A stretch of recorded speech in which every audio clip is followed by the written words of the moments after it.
پاکستان سے پہلے ہندوستان تھا، لیکن ہندوستان سے پہلے کیا تھا؟ آج ہم جس خطے کو پاکستان اور بھارت کے نام سے جانتے ہیں، یہ دراصل ہزاروں سال پرانی تہذیب کا گھر رہا ہے۔ موجودہ سرحدیں صرف چند دہائیوں پرانی ہیں، لیکن اس زمین کی تاریخ تقریباً 5000 سال سے زیادہ قدیم ہے۔ سب سے پہلے ہمیں جو منظم اور شہری تہذیب ملتی ہے وہ ہے وادی سندھ کی تہذیب۔ یہ تہذیب تقریباً 3300 قبل مسیح میں ابھری اور 1300 قبل مسیح تک قائم رہی۔ اس کے بڑے شہر جیسے موہنجودڑو اور ہڑپہ آج بھی اس بات کی گواہی دیتے ہیں کہ یہاں کے لوگ کتنے ترقی یافتہ تھے۔ ان کے پاس باقاعدہ سڑکیں، نکاسی اب کا جدید نظام، اناج کے گودام اور منظم بازار تھے۔ اس دور میں مصر اور میسوپوٹیمیا کی تہذیبیں بھی موجود تھیں اور وادی سندھ کے لوگ ان سے تجارت کرتے تھے۔ اس تہذیب کا سب سے بڑا راز یہ ہے کہ اس کی تحریر آج تک مکمل طور پر پڑھی نہیں جا سکتی۔ ان کی مہروں اور علامتیں ماہرین آثار قدیمہ کے لیے آج بھی ایک معمہ ہے۔ تقریباً 1500 قبل مسیح کے بعد آرائیوں کا دور شروع ہوا۔ یہ لوگ وسطی ایشیا سے آئے اور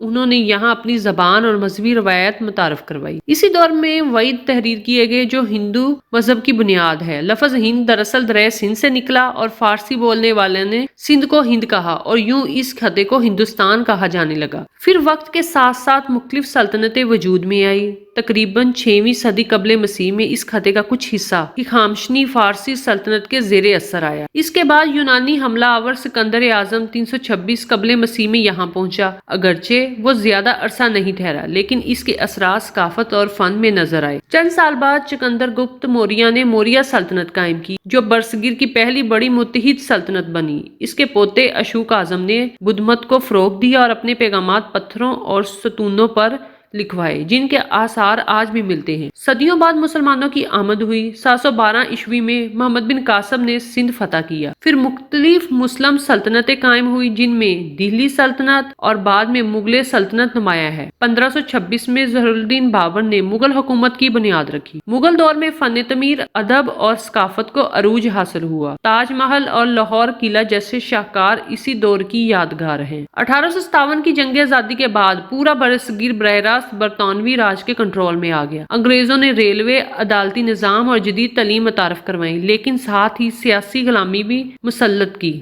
بالآخر 1947 میں تقسیم ہوئی اور پاکستان اور بھارت دو الگ ریاستوں کے طور پر دنیا کے نقشے پر ابھرے۔ تو اگر ہم سوال کا گہرا جواب دیں تو پاکستان سے پہلے برطانوی ہندوستان